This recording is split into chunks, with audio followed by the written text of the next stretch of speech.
Good afternoon, MPC. Kasama na natin si Chief Presidential Legal Counsel and spokesperson Salvador Panelo. Good afternoon to all MPC members. And by the way, congratulations to the newly elected officers of the Malacañang Press Corps, led by the debonair Henry Uri and the universally acclaimed tirador, Joseph Morong.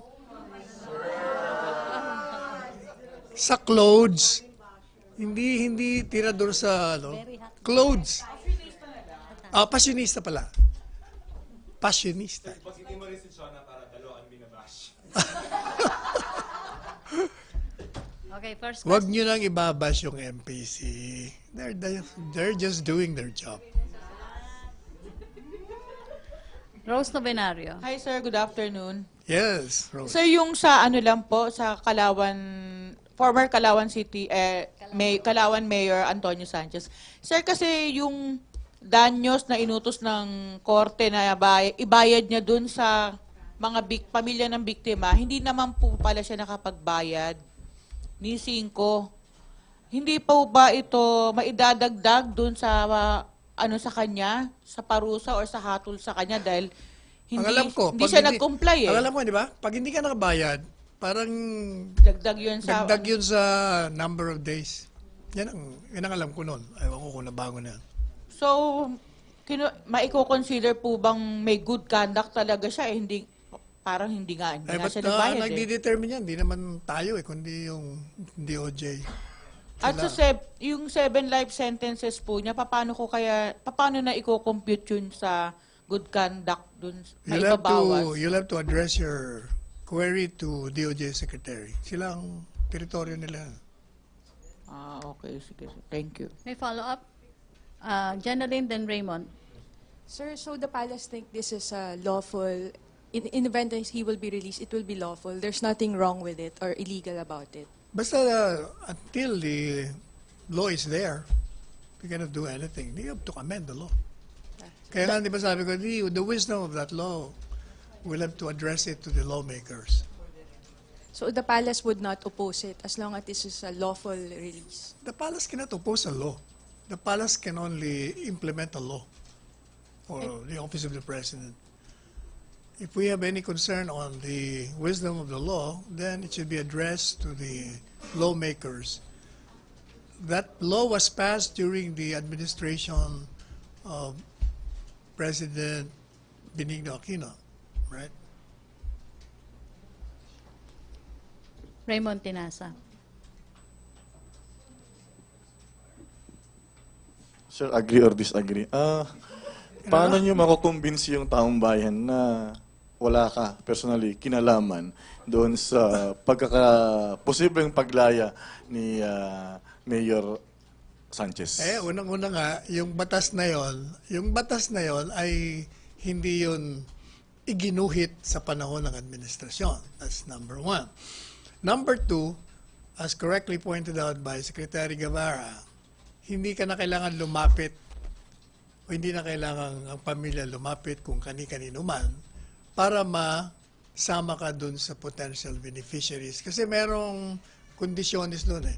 Kung pumasok ka dun, automatically, they will recompute your sentence. Kung kasama ka dun, edi batas yan eh. Sir, ang basis for that is yung good conduct, right? Yan ang sabi ng batas. So, may pagka-subjective yung pagdetermina ng whether you are showing good conduct during your incarceration. Hindi naman, kasi pag sinabing good conduct, wala kang infraction. Kasi even inside the Bureau of Prisons, there are regulations. So if you violate that, there is an infraction. So hindi ka good conduct on a particular day or particular month or particular year.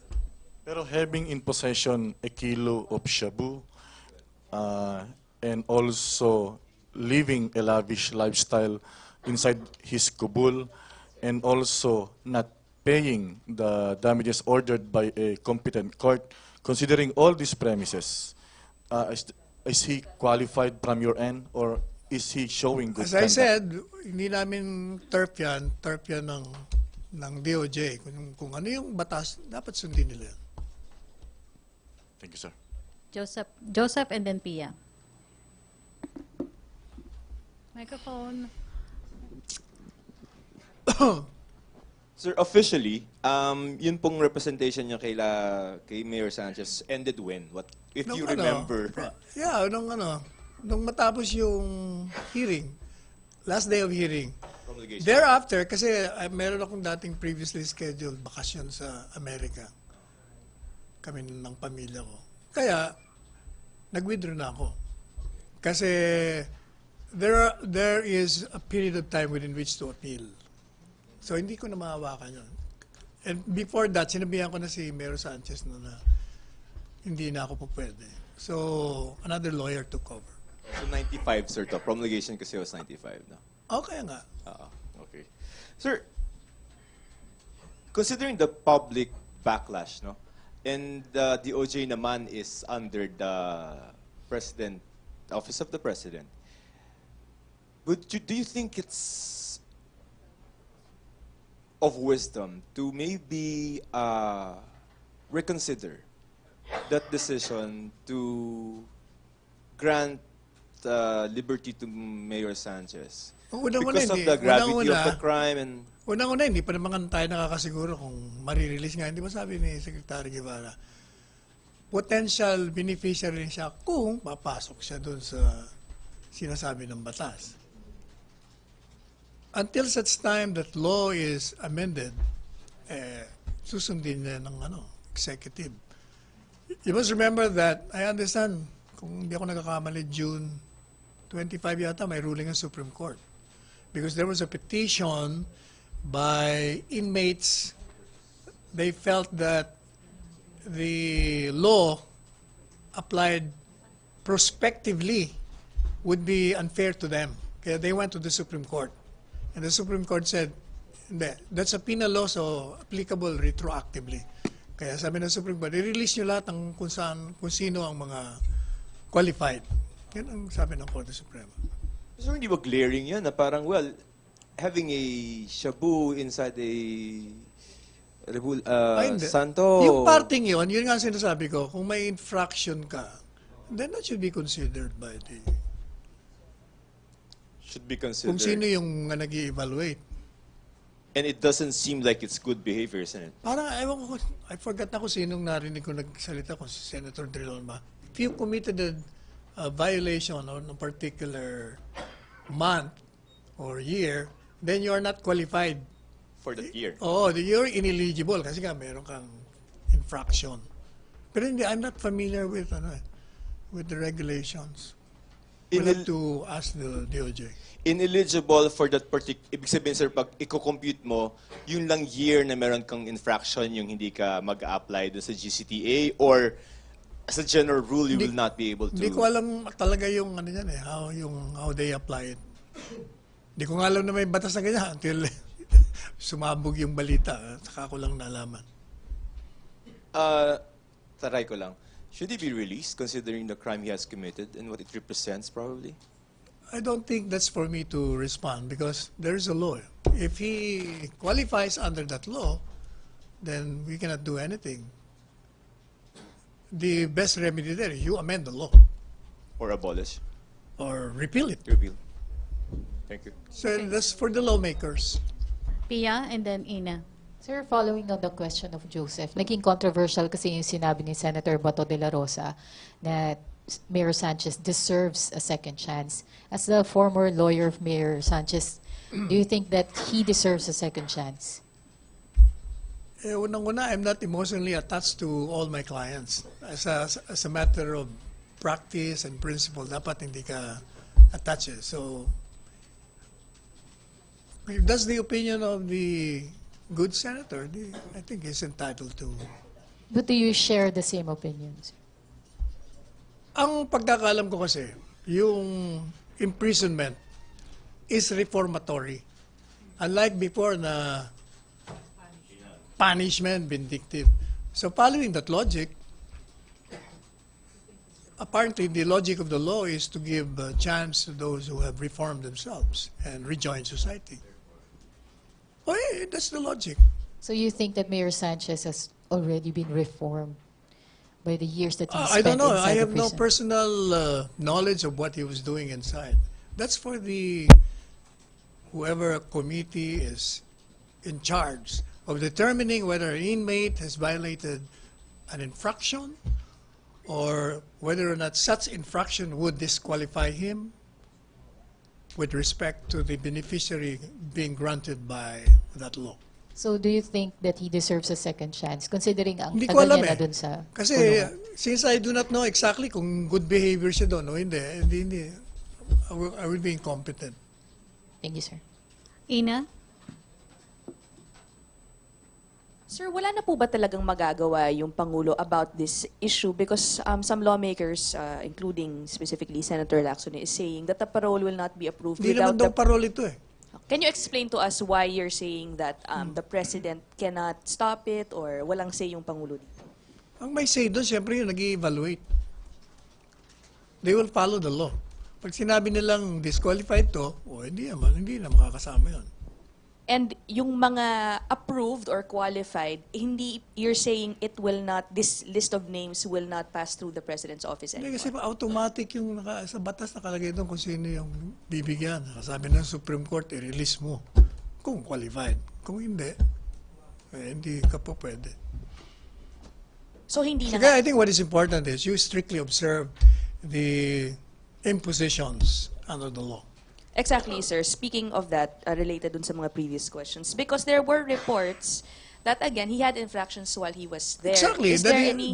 Exactly. That is why I've been saying that dapat yung committee who is ever in charge, they should consider everything. Will the palace or the president perhaps order a review of his possible early release, his chances There is for that? already, di ba sabi ni Secretary Guevara, I have ordered a reevaluation of the people involved in high-profile cases. So ongoing. Henry Uri?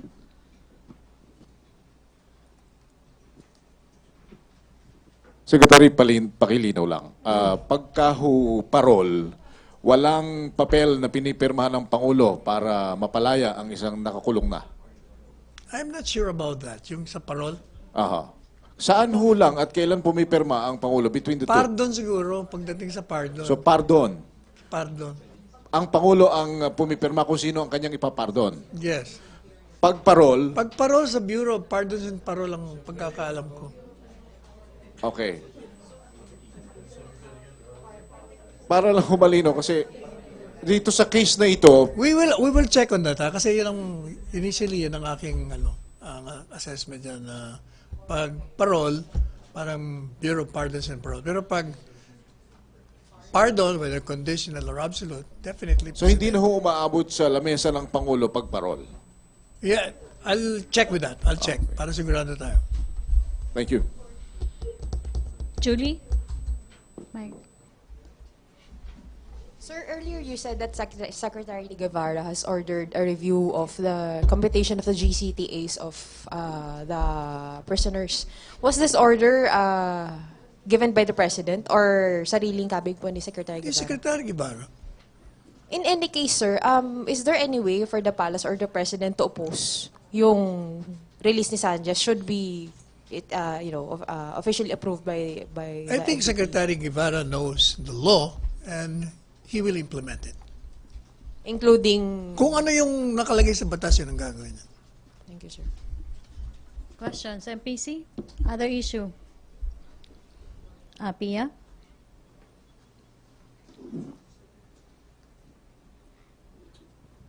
Sir, dun sa the proposed budget submitted by the Duterte administration for 2020, lumalabas doon that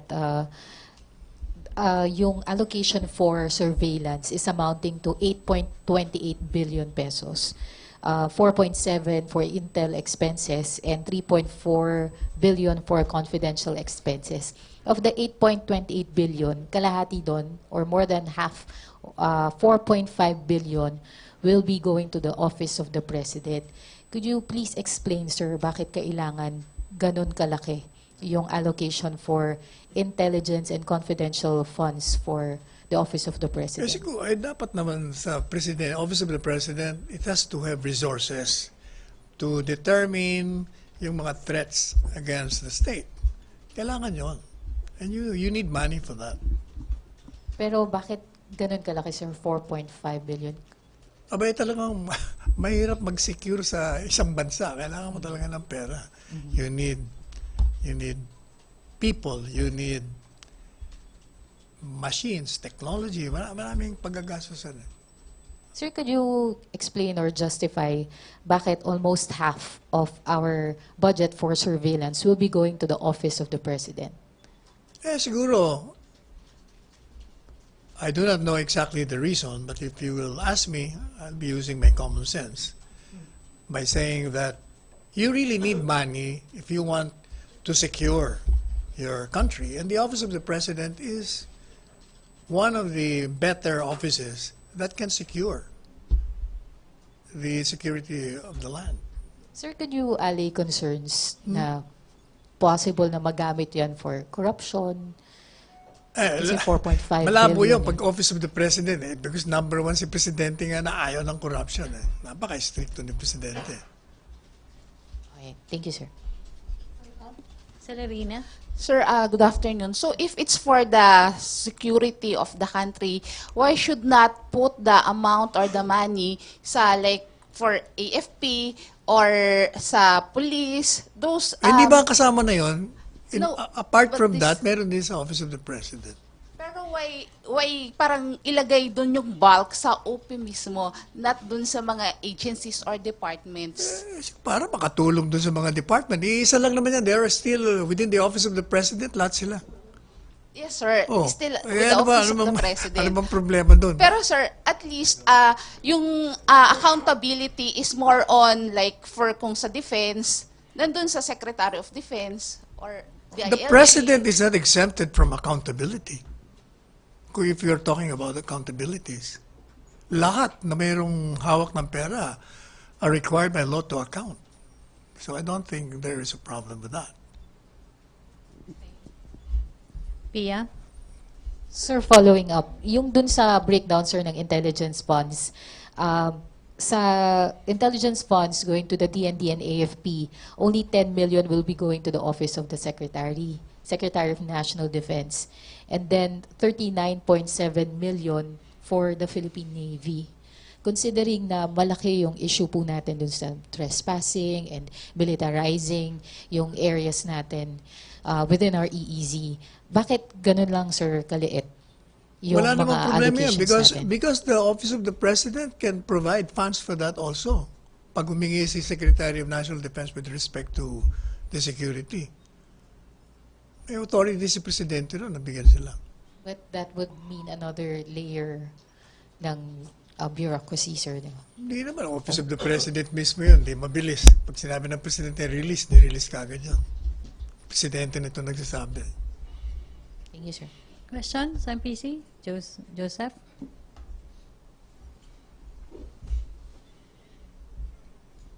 Sir, tuloy pa tayo sa China. Yes, 28. Di ba nilabas na yung, yung date? Kasi sir, si Presidente kahapon, sabi niya, parang may pumipigil sa kanya na pag-usapan yung arbitral ruling. Meron How ba? did that come? Yeah, he said so. Hindi, yesterday. sinabi niya, pero wala akong alam na kung saan galing. Hindi naman po sa kaibigan niya, sir? Wala naman akong naririnig.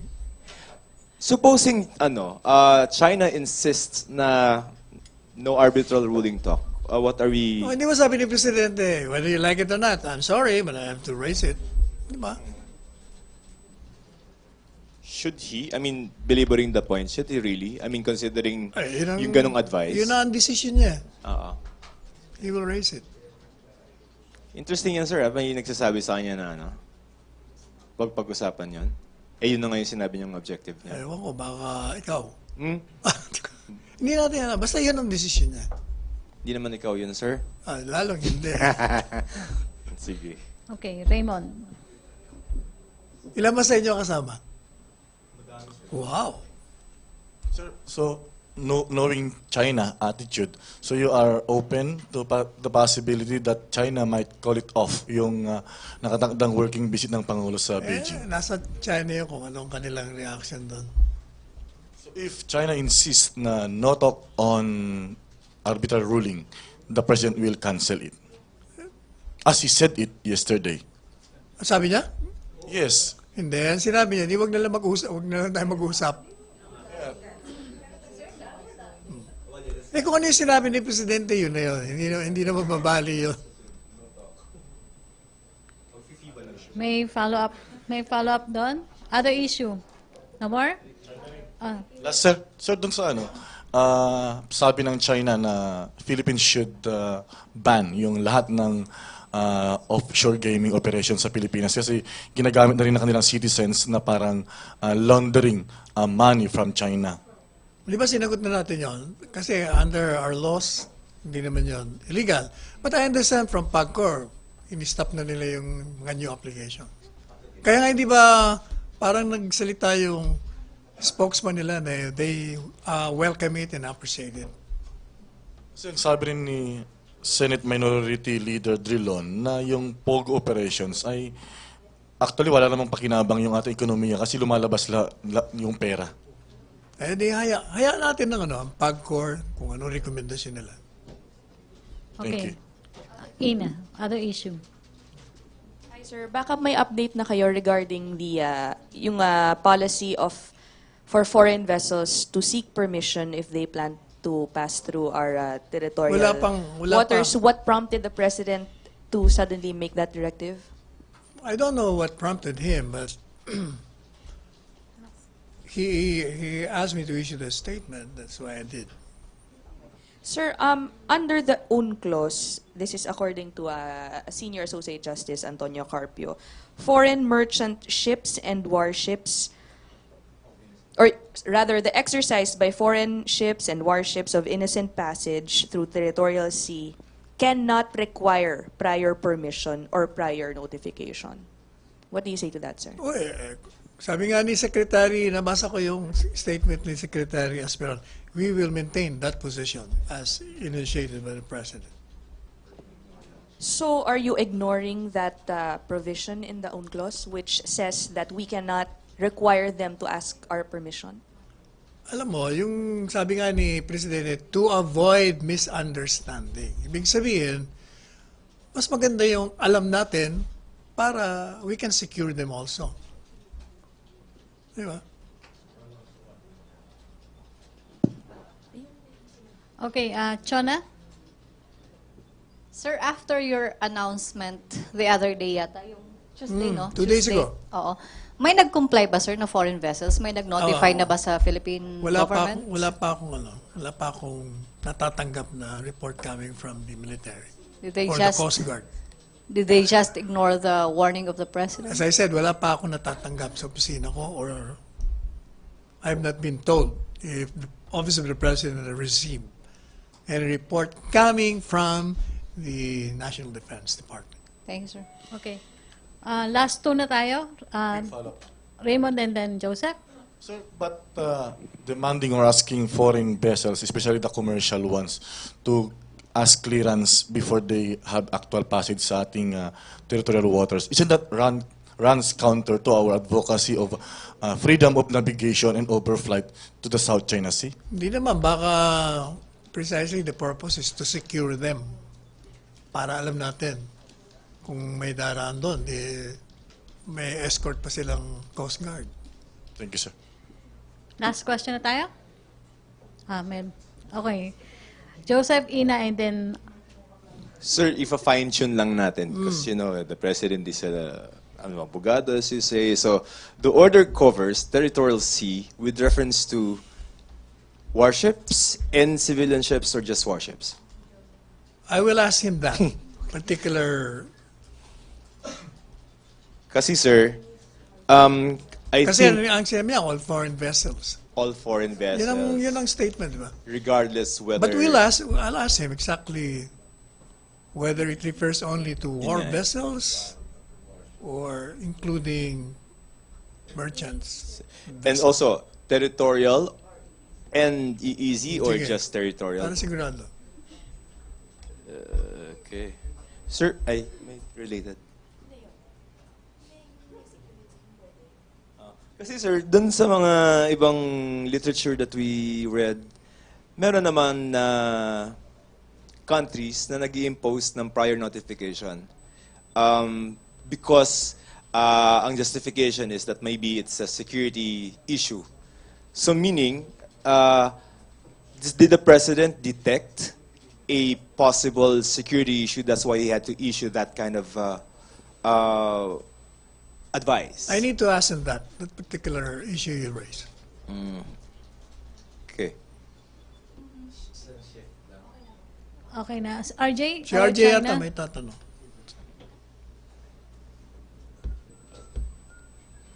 Sir, medyo hindi lang ako naintindihan sa speech ni Pangulo last night. Kasi he mentioned taxation grows. Ito yung quote, sir. Let us go to sa ating taxation grows. Maski sinong tanungin mo, wala daya sa gross.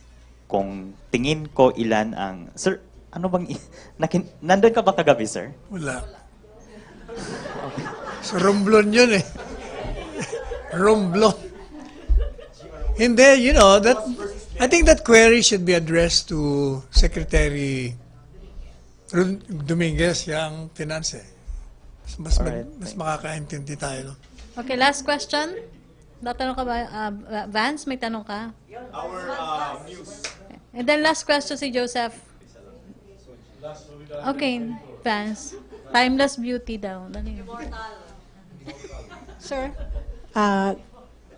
good afternoon. Hi. Sir, how come that the president will not meet the Filipino community? Instead, he's going towards the FIBA basketball. Ay, hindi ko alam na Hindi ko pa nakita yung schedule. We're not sure on that. Eh, kung FIBA, di nandun din ang Filipino community manonood. Okay na. Last question, Joseph. Sir, sa Soji, kinote, alam niyo yung Soji? Kinoquote si Gretchen na sinabi daw sa kanya ng presidente na isi-certify, tama ba? Na maipapasa yung Soji bill. Kinote si? By this, may date Sino pa pala. nag-quote? Si Gretchen, sir. Huwag naman ganun. Yung trans woman, sir. Quoting who? Ha? Quoting the president because they met, di ba? Sinabi rin sa kanya. By December. Do we know if this is for a fact? Or? Eh, hindi na alam. Silang dalawa nag-usap eh. I But- need to but ask him that particular thing. Yeah, but your comment on the resistance of some senators, because I think yesterday si SP, Senate President Soto, said na parang there's no chance that that bill, at least the Soji bill, as filed, will not pass. And di ba, we always say that the wisdom of enacting a law will have to be dependent on the lawmakers themselves. Okay na, Joseph? Wala nang tanong? Okay, thank you, Secretary Panelo. Thank you, MPC.